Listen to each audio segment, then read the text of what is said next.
Hey, well, welcome to the Inside Out Leadership Podcast. In case you're wondering, wow, did Rob's voice change? It didn't.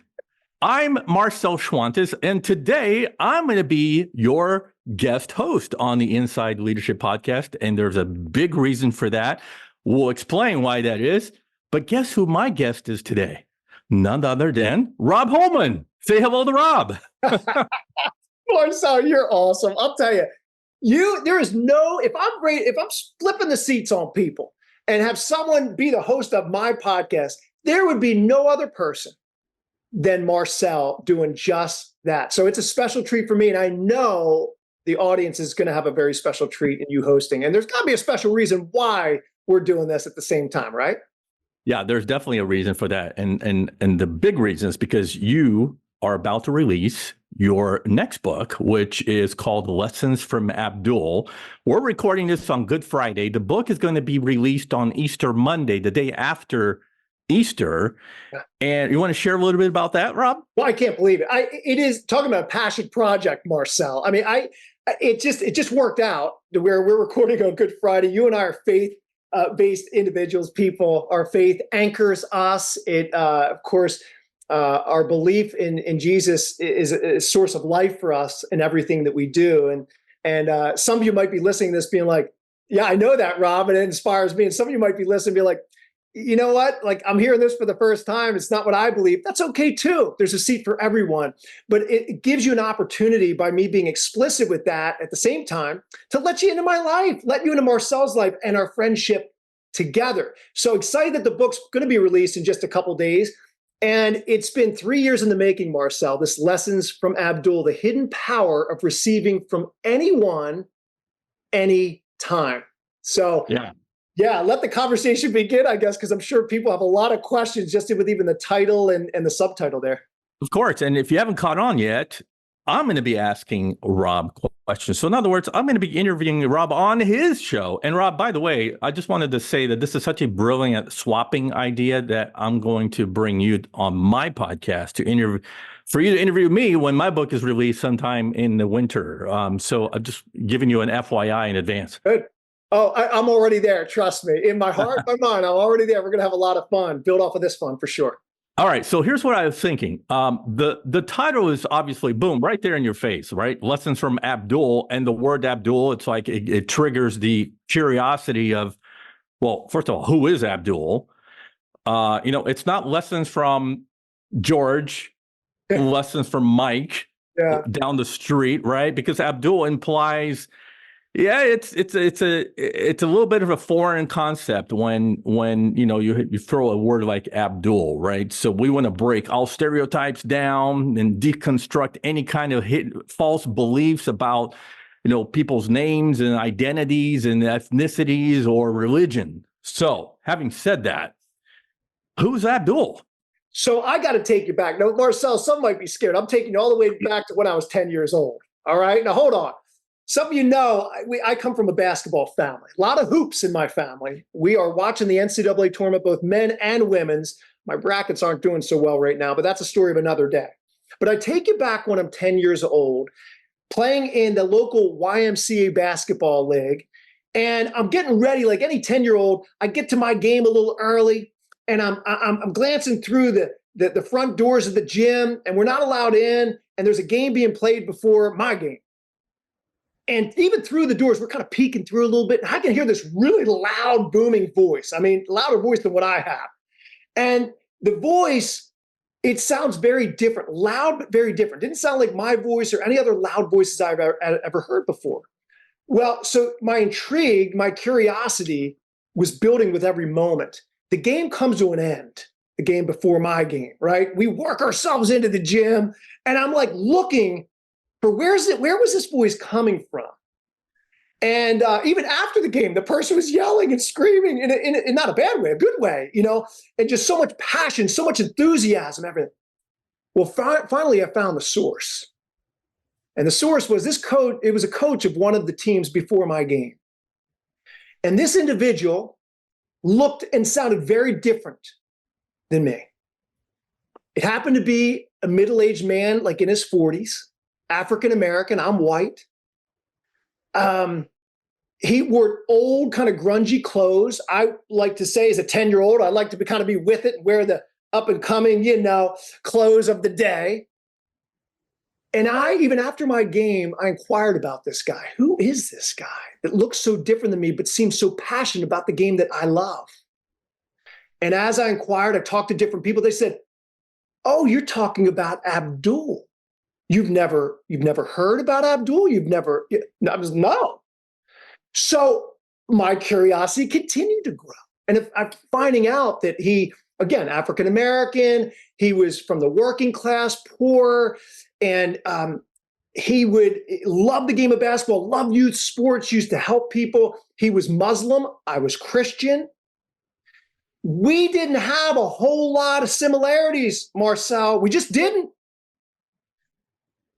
But he intrigued me enough with his dedication, his passion, his love for the game of basketball, enough for me to pursue him and to start sparking a conversation that would then lead to me being on his team for a length of time.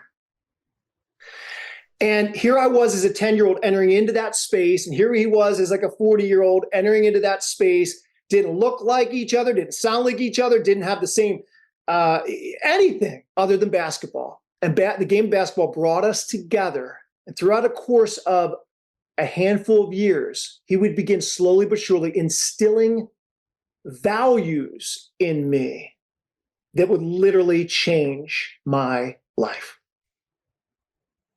Yeah, I want to get into those values that really manifested into lessons, life lessons for you. There's so many lessons, but I want to bring back to sort of an overarching theme of the book. So if you were to say, this is the message that I want to convey to the world based on Abdul's lessons, what would that lesson be? What would that main overarching message be?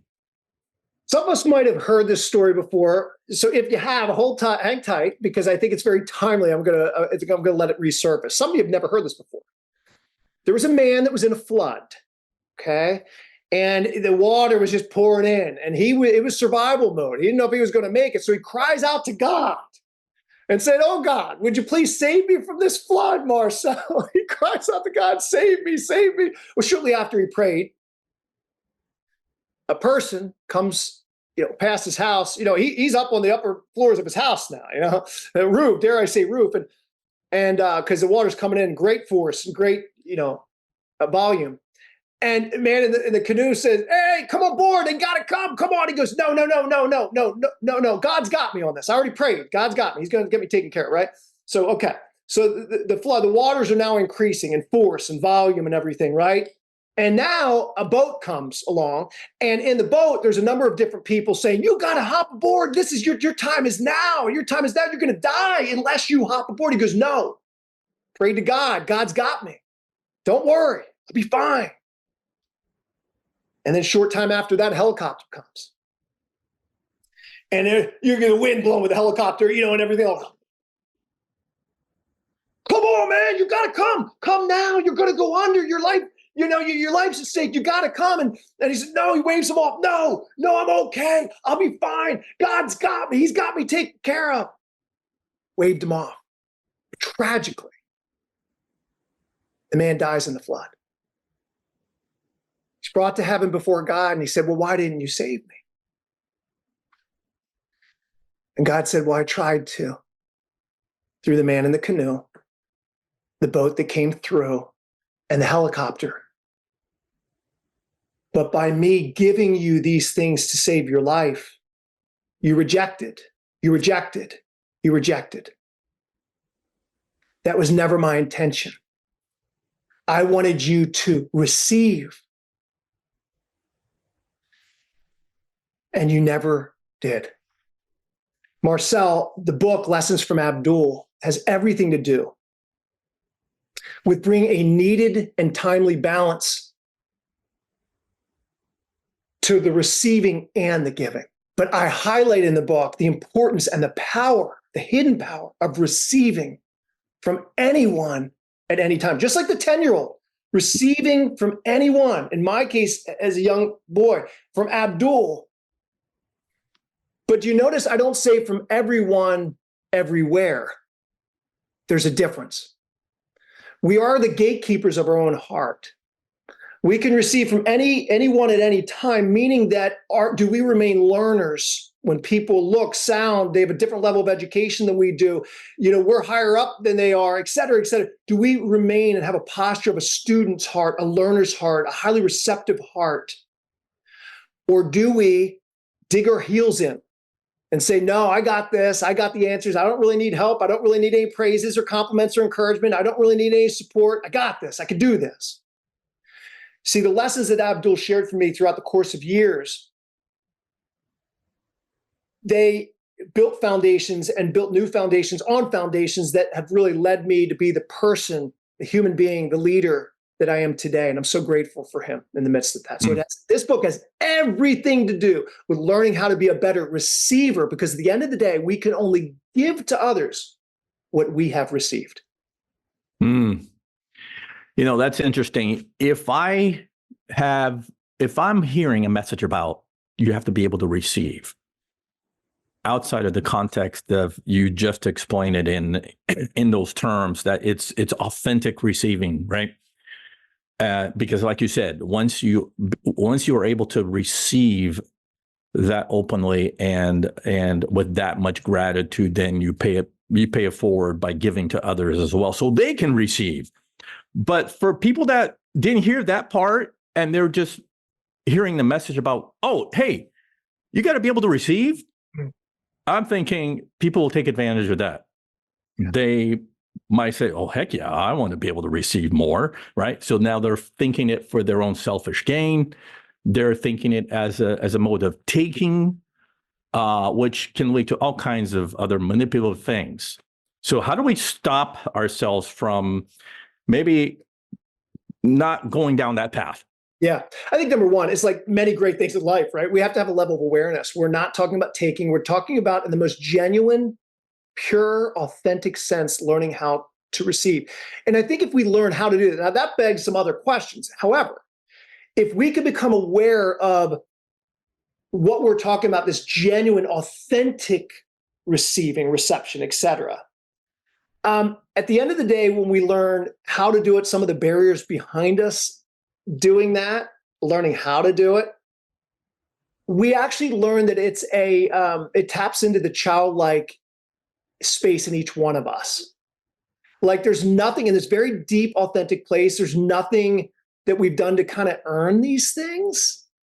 I think you and I would both agree, Marcel, the greatest gifts in life are things that we've never, in a sense, quote unquote, earned. I'm not saying there's some things we have earned and there's fruit that comes from it, et cetera, but some of the greatest, most powerful, most authentic things in life don't have to do as much with earning. They have to do with opening up a gift that's been given to us. And that's what receiving in the most real sense provides for us. So I think that level of awareness will help us moving forward. That, again, we're not talking about taking, manipulating for greater gain or influence or whatever. We're talking about the beauty and the power of genuine receiving. I used to struggle with genuinely receiving myself, Rob, because this is just me, but for everyone else listening out there, tell me if this hits you right between the eyes, because a lot of times we think that we are so self-sufficient and we are doing great financially, and yet someone offers a gift, somebody offers a favor, somebody just is wants to bless you, and you deny that opportunity for that person to bless you because you think, well, no, I'm okay. No, I'm good, right? I'm comfortable. And so to me, I discovered that comes from pride, and pride was sort of the block that kept me from being able to receive genuinely from people that wanted to bless me. Yeah, that's a really good word, because I think it speaks to, we all have default mechanisms. Yeah. We receive a praise from someone. Now, I know we do it, a lot of leaders listening, you do it with wonderful heart. I'm not saying you don't do it with not good hearts, but even like you receive a praise for your leadership, how quickly we turn and say, well, it was really my team. So, and I think somewhat admirable in doing so, right? But if we're really honest, are we also deflecting, not allowing enough space and time to let that word of encouragement that's just meant for you to sink in? So I bring that up to say, Marcel, I think we've got to even realize and become aware of our default mechanisms, the words and the phrases that when someone says, do you need help? Because I think this might be helpful for people. I think it falls into three buckets like this receiving. One is help or support. Another could be opinions or unique perspectives. And then the third would be praises or compliments. Now think about those three. Listening, I think some could be listening, be like, all right, well, I'm pretty good with receiving, help, but I'm not so good at like unique or different perspectives. Like I like to align myself with people that are going to validate my own opinions and thoughts. And once in a while I might step outside to kind of like gain a different thought or opinion, but I like to stay clear of that. Yeah. That's true in many different spheres of society, politics, entertainment, sports, etc. But what would it look like if we, again, you're hearing this word again, become aware of the phrases and the words that we use to deflect genuine receiving? But it also is helpful to know what buckets do they fall in. Any one of those three. Help, support, unique opinions and perspectives, and then of course compliments and praises. And I found that those are three big buckets in our life, Marcel. And if we're honest, we all do deflect far more than we would even realize. Yeah. Yeah. Well, I have no problems receiving compliments or praises because one of my primary love languages, if you read the book, is words of affirmation. Yes. So yes, I want people to build me up, and Yes. and the one that's probably a struggle for a lot of leaders is being able to genuinely receive feedback, because in doing so, it's going to help you to improve and get better as a leader. And of course, I'm thinking on the other end, the giving of feedback has to be genuine as well, right? You're not trying to tear down the person that you're giving the feedback to. That's right. It's for that person's benefit. And so in giving of feedback, it has to be genuine, and it has to be like, okay, how do I approach this person? Because this might be really hard feedback for somebody to hear. Oh. And so I wanted to do it in a gentle and constructive way so that their ears open up and their hearts open up to receive that kind of feedback. Or so when we talk about feedback, I love that you went there for a moment. Mm. I think leaders, we have the unique opportunity, dare I say, invitation with our team members to continue to build them up as human beings. See, this is where like building up. So we have to give constructive feedback about maybe the work that they did. Yeah. In a sense, they can separate when they've been built up as a human being, that what they do doesn't define who they are. And leaders, we have the unique opportunity to build up people, to speak truth in love and encouragement and based on who they are and their personalities, their temperament, their gifts, their strengths, all these different things. It shouldn't be like a yearly check-in. I mean, that should be very consistent, very committed to do that.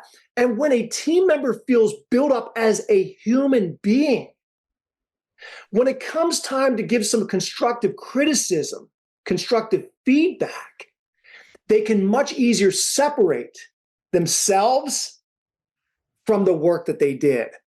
The challenge is that many leaders, we put it all in one big pot and we allow, and then team members allow the constructive feedback to feed into who they are, and then they're confused, and then they feel like they're down in the dumps after their leader or their manager gives them two constructive things to work on for greater improvement, because it's like a big melting pot.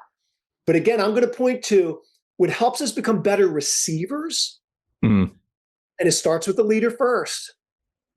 Am I, Marcel, learning how to receive the encouragement, the help, the support, the unique opinions, enough towards building us up as human beings? And when we're built up as human beings and we're nurtured and we feel cared for, we feel valued out of this very inside place, now we're built up enough to receive more healthy, even constructive things that come. Yeah. And I find when people don't as much and they're down in the dumps, they haven't received the good things as much and as authentically as they should. So since this is such a personal story for you about Abdul, let's bring him back into the conversation real quick here. Okay. Because I know that you had to learn to be able to receive at that level. How did Abdul teach you to do that? Yeah. Well, Abdul was, he loved diversity in the holistic sense. Yeah. Okay?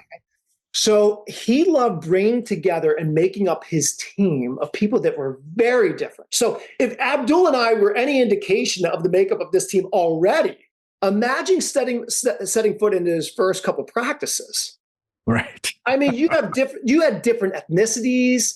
You had Hispanic, African American, white, Asian, like boys and girls, all around the same age. We all had a love for the game of basketball, but he was really good, and that's an understatement, really good with just intentionally bringing together different people. And he had a unique culture, Marcel. Not only were we all so different, how we looked and how we sounded and where we came from and all these different things.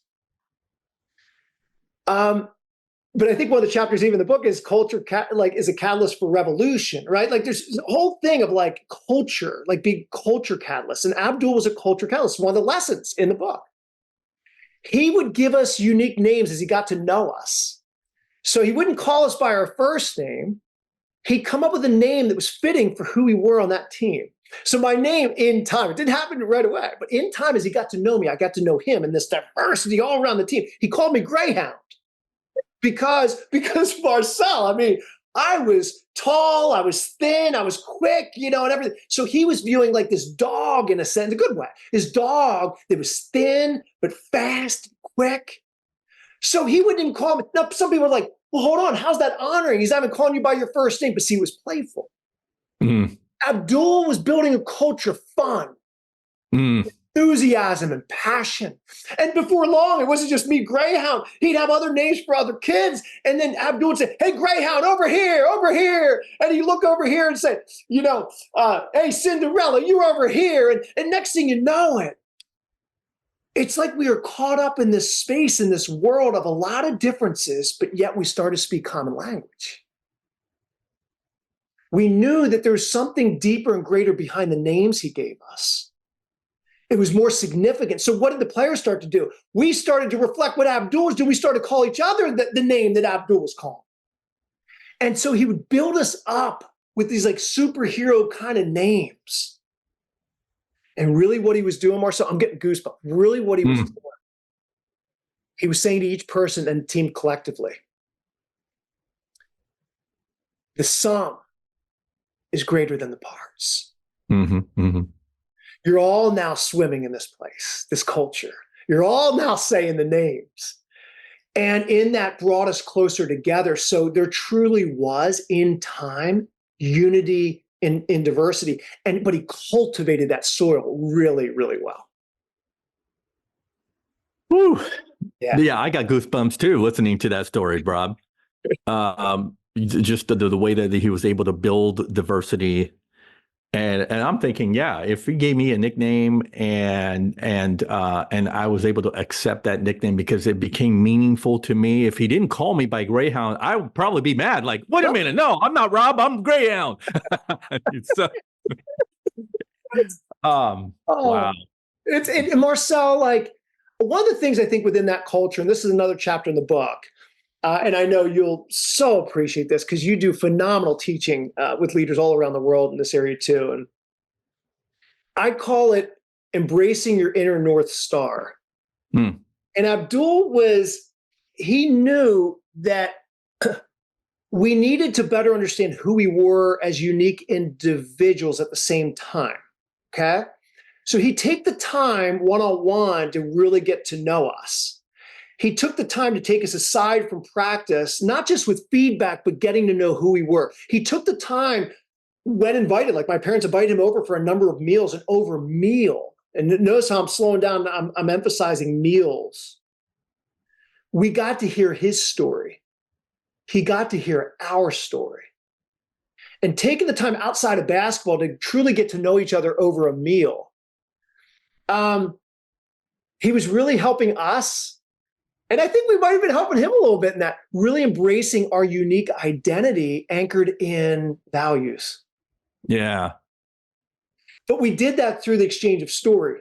I mean, you and I know enough. We swim enough in this space to know there's study upon study that just shows that when you share stories, not just professional stories, when you share personal stories, you're committed to do so on an ongoing basis with your team members.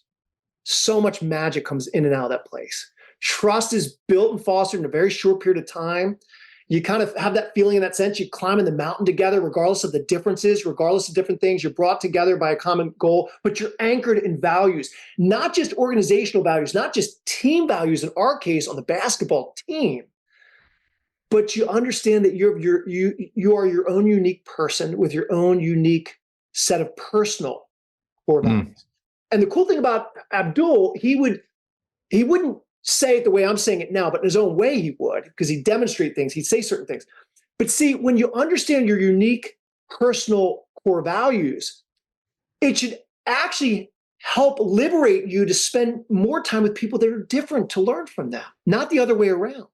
Not to just dig your heels in to say, well, I'm more right and I just need to hang out with people that are going to validate my own opinions and thoughts. No, I actually firmly believe, coming off the lessons from Abdul, that when you know who you are and you're truly anchored in your purpose and in your core values, it should liberate you to have a meal and share stories, have that human-to-human exchange with a team member or team members, plural, to where you're not threatened by them. Oof. You're just not threatened by them. You know who you are. You know the deep convictions of your own heart, but that's not so you can dig your heels in as much. It should liberate you to learn from other people. And when there's that learner exchange, see, this is what Abdul is fabulous at. He created an environment, created an atmosphere. He was building a culture based on personal core values. And when there's that exchange of story and truly getting to know each other, you actually in time better appreciate each other. And that feeds in the culture, which we just talked about a few minutes ago.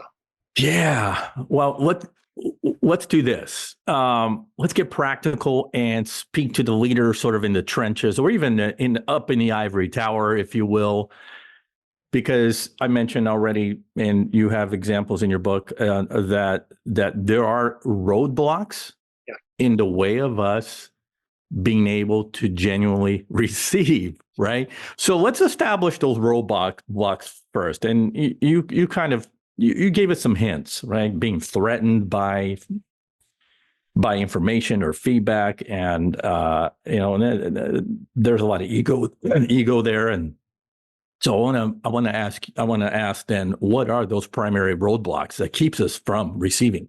Yeah, I am going to, just very briefly, I'll go through all 7 mentioned in chapter 1 of the book. Sure.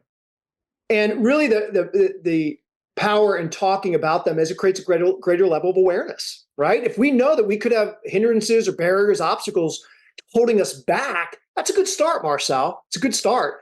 It's a whole other thing to start going down that road. And we need bravery, we need courage, we need the help of others and accountability to start entering into that space. But I think, so I'm going to list out, now I might just highlight a couple if that's cool. Sure, that's fine. And I was going to say, it may be blind spots then that we're not even aware of, and hence why we need to raise our self-awareness. That's right. All right, so the first is hurt can hold us back. Okay, and again, I'll do a slightly deeper dive in a couple of these after I list them out. So hurt can hold us back. Second, the path of least resistance. Third, letting go of control. Yes, I said that word, Marcel, control. I think it should be in big capital letters. I know no leader, you or I or anyone else, any other leaders ever dealt with that in our entire life. Number 4, fear of conditions placed on giving. Number 5, moral guidelines or faith-based principles. Number 6, unveiling the noble mask. And 7th and final, the paradox of closeness. Now, that last one for a moment, I want to unpack that. This is a biggie. You could be listening and you have team members you've been working with and serving for years. Okay? So I'm not talking about the new team member right now, the ones that you've been working very closely with. Right. And even outside of your team, could have a spouse or a partner that you've been married to for years, a neighbor you've known for years. Now I'm talking to you. What happens is we become so familiar with that team member that their idiosyncrasies, their little quirks, their little things, and don't we know that sometimes they are the most difficult person to receive from? They could be a faithful friend, spouse, or team member. There could be a depth and level of trust based on years of friendship. But isn't it amazing how even sometimes the closest people to us on the planet can be the most difficult people in the most genuine, authentic sense to receive from? A difference of opinion, where there's tension in the air. Hold on, I can't receive from you. I can't, I'm struggling right now. Tension's filling the air. See, I know I'm speaking some people's language right now. I call that the paradox of closeness. The closer we are to people, we would think it would be different, like completely different, like they'd be the easiest ones. But what can happen, certainly, not in all cases, but in a majority of cases, can happen unless we're very intentional and go down this road of genuine receiving, they can be the most difficult ones to receive. Mm-hmm.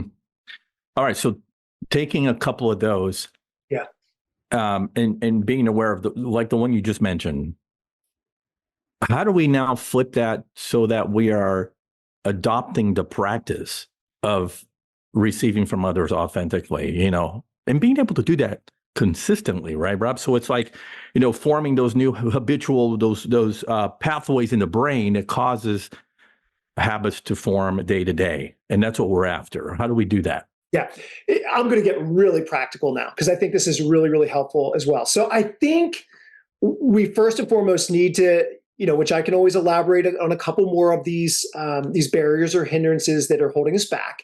I think we need to understand where we struggle the most, where are the barriers coming from the most. And typically out of the 7 that I identified, one in which I talked a little bit more at length, there's usually a couple that are going to rise to the top a bit more than the others. And we need to be aware of those.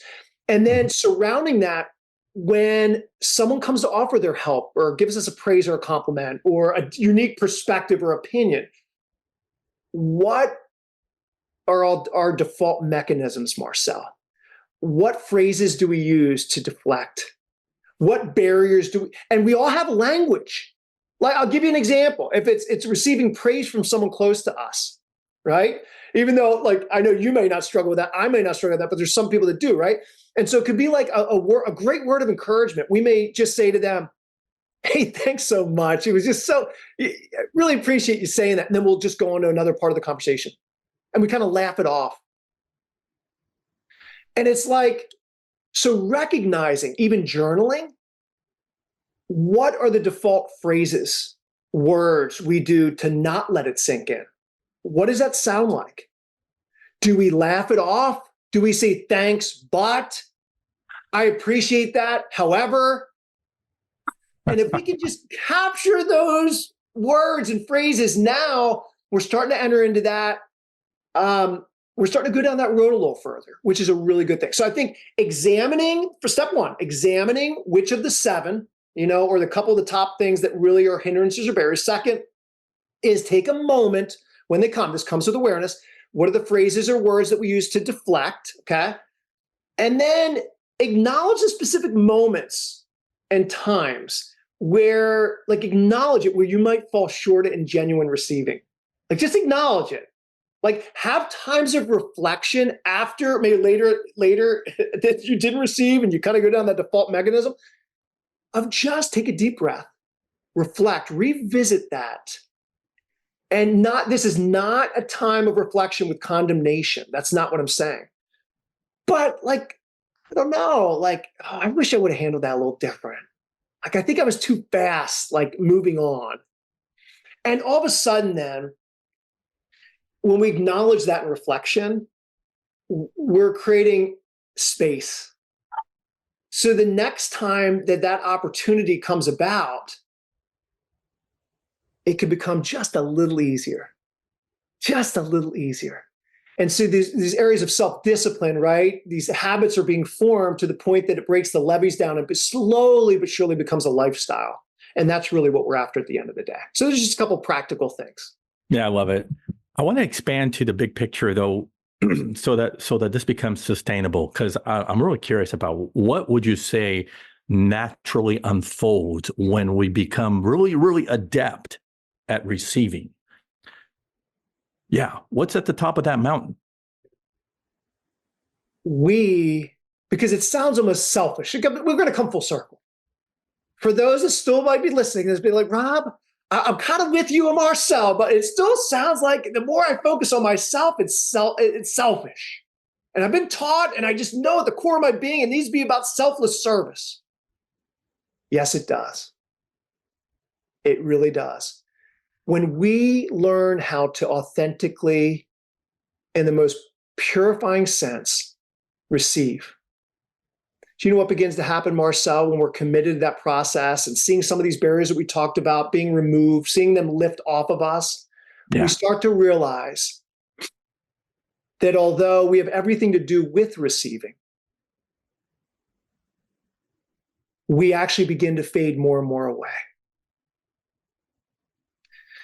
That the more that we receive deeply, profoundly, we begin to look in the mirror and we actually begin to see less of ourselves and more of our overall sphere of influence beginning to come into clear view. That we go, this exchange of receiving leads to more selfless service, not selfish service. We begin to fade away. People actually become and go more in the forefront. So when we now are giving, we receive deeply so we can give more greatly. Because we can only give what we've received. And I know leaders here, so many leaders listening, give of their time, their resources, their energy, and they do it at great sacrifice. But I'm here to say, you matter too much to put yourself on the back burner any longer. That if you take the necessary time to receive in the way that Marcel and I are talking about, that we're sparking a conversation about, not taking, but that receiving, that it becomes less about you, not more, but more about others. And so there's, as you serve other people, as a natural result, more selflessly, you're not exerting unhealthy striving nearly as much in serving others. There's an ease, there's a liberation, it becomes more seamless. It's like, this is who I am. This is who I am, not the other way around. So for the leader that's been serving others so faithfully for so many years, there's a deeper well to be dug. In steps the hidden power of receiving from anyone at any time. Rob, you and your wife have been in a hard fight, and I'll let you explain what I mean, because it's a personal story, but I want to tie that into receiving and the lessons. Mainly, how did these lessons that Abdul taught you prepare you for this incredible, challenging journey that you and your wife have experienced? And you can share more about that. Over the years that Karen and I both have learned and grown in these lessons from Abdul, and others have contributed along that journey as well. There has been a very deep well dug in me of receiving over the course of years. Thus, I've been able to give, everything we just talked about, Marcel. Yeah. But never in 1,000 years, I would have thought that I'd find myself, Karen and I would find ourselves in the season that we're in now, to where we've never had to receive more from other people than in this moment and in this time. My wife, Marcel, as you know, but those listening may not know. My wife was diagnosed about 6 months ago with a very aggressive yet treatable form of breast cancer. And she went through 4 very intense months of chemotherapy. And her final chemotherapy session, she did ring that bell. And for those that don't know the significance of ringing the bell, when you've gone through chemo, whether it be a couple sessions or many sessions, when you ring that bell in your last session, it's a time of celebration. Like I've started here, I've gone through all the chemo, and I've come out the other end in a sense, right? Like I've endured, I've been courageous, I've been brave, and I'm celebrating not only by myself, with others that have helped me get there. And that's what I want to highlight, others that have helped me get there. And as she rang that bell about 5 weeks ago, 6 weeks ago now, she rang that bell, and I, shortly before she rang the bell, I called all the nurses that had given to her in great measure throughout the course of months, given to her, given to us. And I called them around.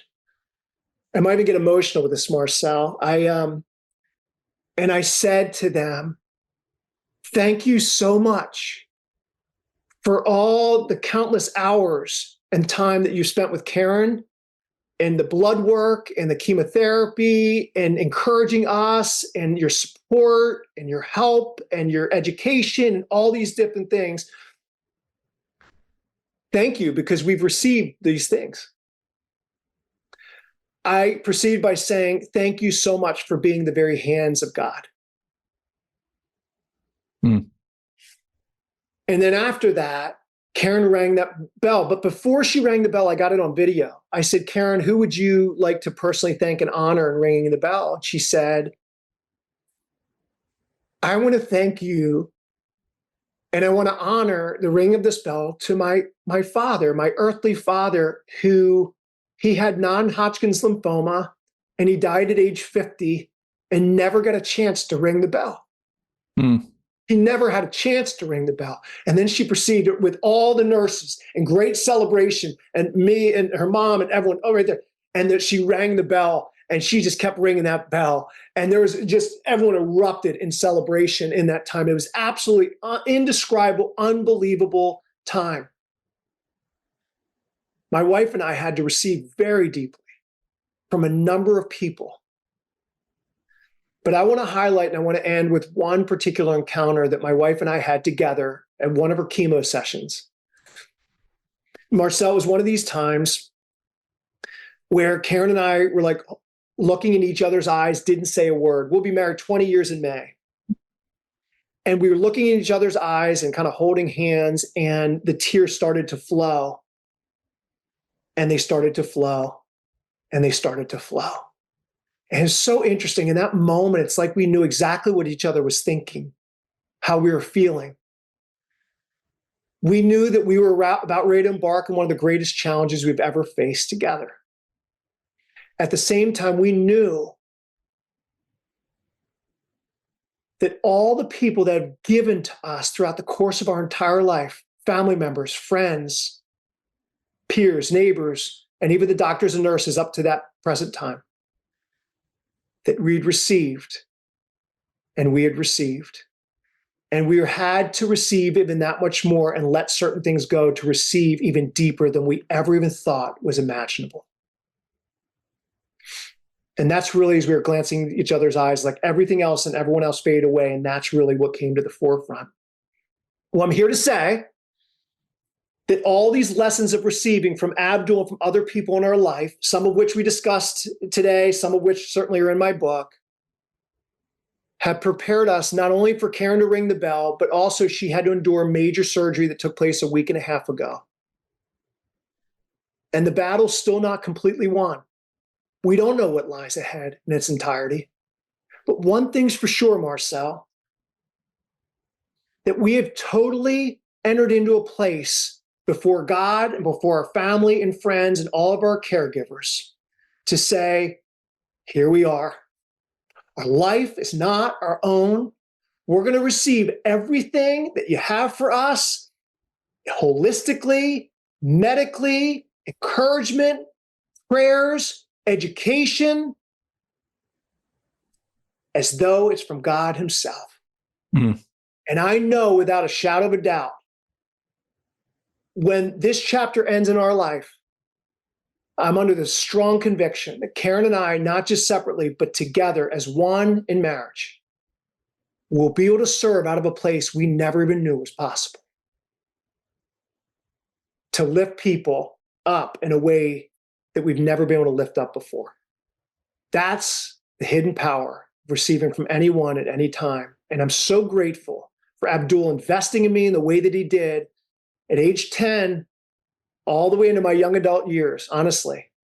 And I'm so looking forward to people embracing these principles as well.